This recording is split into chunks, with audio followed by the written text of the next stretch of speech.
नहीं सकता और हम सीएए को लागू कर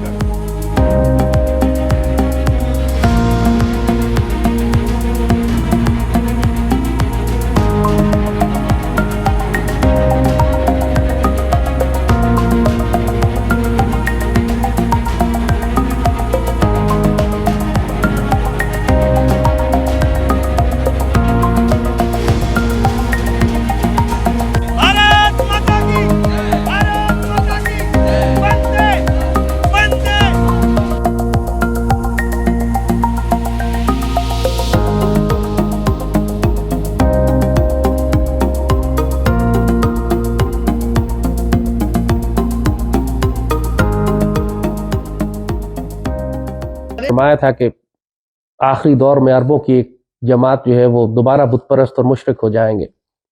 आपको पूरे गल्फ में मंदिर बनते नजर आ रहे हैं। अरबों की हालत बहुत बुरी हो चुकी है, जना, बदकारी, बुत परस्ती।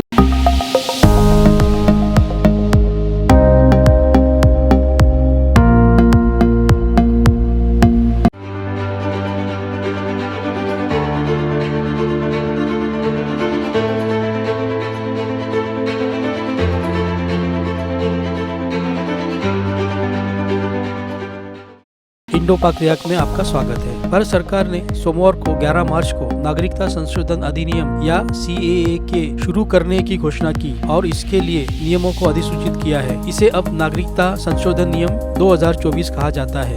ये नियम पाकिस्तान, बांग्लादेश और अफगानिस्तान से आए बिना दस्तावेज वाले गैर मुस्लिम प्रवासियों को नागरिकता देने में सुविधा प्रदान करेंगे। गृह मंत्रालय के प्रवक्ता ने पहले ही एक ट्वीट किया है। गृह मंत्रालय आज नागरिकता संशोधन अधिनियम 2019 सीएए के तहत नियमों को नोटिफाइड करेगा, यानी अधिकृत करेगा। नागरिकता संशोधन नियम 2024 कहे जाने वाले ये नियम सीएए 2019 के तहत पात्र व्यक्तियों को भारतीय नागरिकता प्रदान करने के लिए आवेदन करने में सुयोग्य बनाएंगे। आवेदन पूरी तरह से ऑनलाइन मोड में जमा किए जाएंगे, जिसके लिए एक वेबसाइट पोर्टल बनाया गया है। गृह मंत्रालय ने कहा कि भारत का संविधान हमें धार्मिक रूप से प्रताड़ित शरणार्थियों को मौलिक अधिकार देने और मानवीय दृष्टिकोण से नागरिकता देने का अधिकार देता है। तो आइए सुनते हैं पब्लिक की क्या राय है। एक घर में 5 बच्चे हों, 5 बेटे हों और जो वालिद साहब हैं वो 4 बेटों को घर में दाखिल कर ले, एक बेटे को ना करे, कसूर वालिद का होगा या कहीं ना कहीं उस बेटे का होगा? आप बता दें। मेरा ख्याल है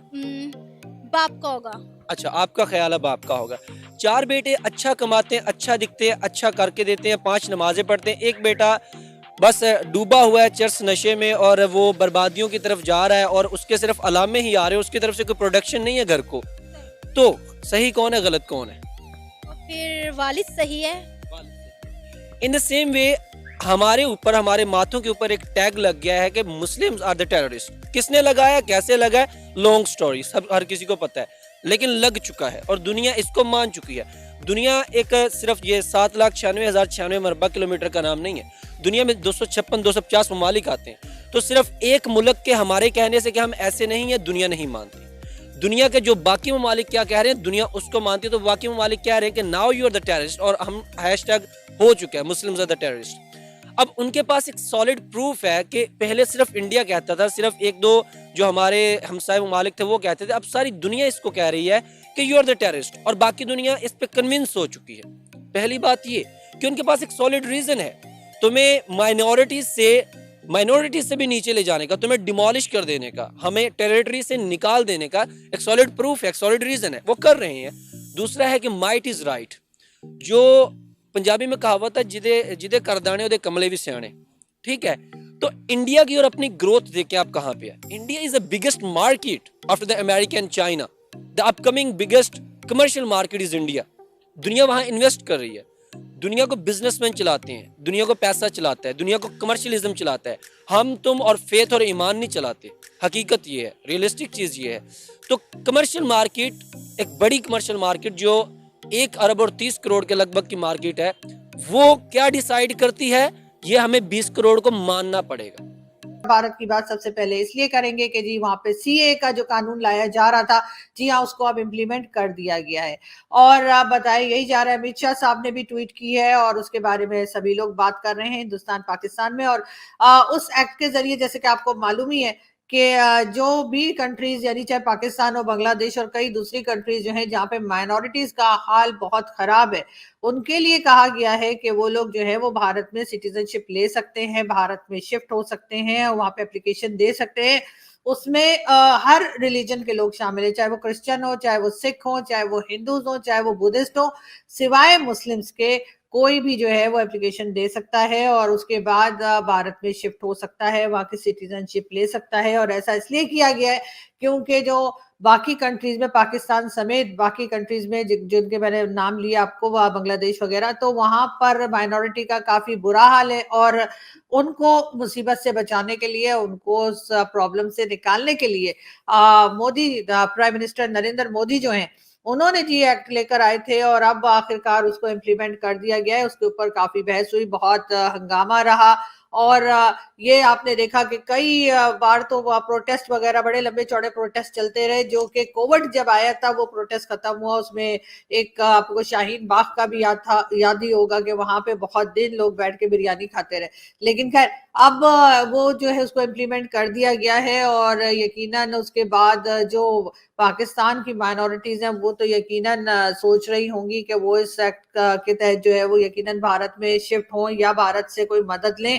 लेकिन पाकिस्तान को भी सोचना चाहिए कि क्या हालत कर दी है। बाकी कंट्रीज तो चले अपनी जगह सोचेंगी जो सोचना होगा, लेकिन पाकिस्तान को जरूर सोचना चाहिए कि आपने क्या हालत कर दी है अपनी माइनॉरिटीज की, कि भारत को इस तरह का कोई बिल लेकर आना पड़ा, भारत को इस तरह का कोई एक्ट लेकर आना पड़ा कि जिससे वो अपने लोगों को, या समझे जो उनके जो हिंदूज पाकिस्तान में रहते हैं या दूसरे रिलीजन के लोग जो रहते हैं, उनको बचाया जा सके, उनकी मदद की जा सके।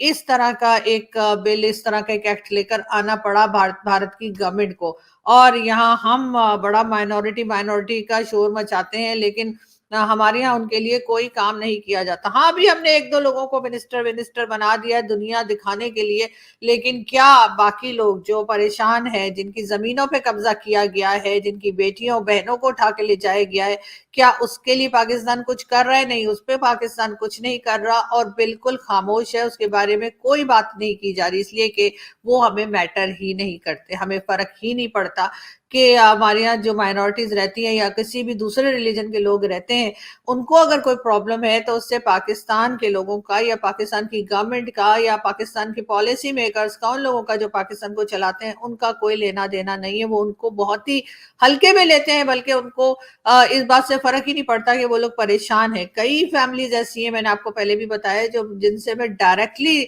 जिनके साथ इन टच हूँ और वो मुझे अपनी प्रॉब्लम्स बताते हैं और हम कोशिश भी करते हैं कि उनका कुछ मसला हल हो जाए। उनमें से एक दो जो है उनकी जमीनों पे कब्जा हुआ है, दूसरे जो है उनकी बेटी को उठा के ले गए हैं, एक जो है उनकी बहन को उठा के ले जाया गया है। और ये ज्यादातर सब कुछ सिंध में हो रहा है। सिंध जो कि बिलावल भुट्टो जरदारी की कहना चाहिए कि वहां से हमेशा उनकी पार्टी जो है वो जीतती है, हमेशा उनकी पार्टी वही गवर्नमेंट बनाती है। अब तो आसिफ अली जरदारी प्रेसिडेंट भी बन गए, तो कुछ सिंध का हाल देख लीजिए। खैर, ये बात सिर्फ सिंध तक महदूद नहीं है या सिंध तक ही लिमिटेड नहीं है, ये हर जगह ही पाकिस्तान में हो रहा है, लेकिन सिंध में बहुत ज्यादा है। तो इस तरफ जरूर जो है वो आसिफ अली जरदारी साहब जब प्रेसिडेंट बन गए, उनको देखना चाहिए और समझना चाहिए, उन लोगों के मसले को हल करना चाहिए। या आप क्या चाह रहे हैं कि सब लोग उठ के भारत चले जाए?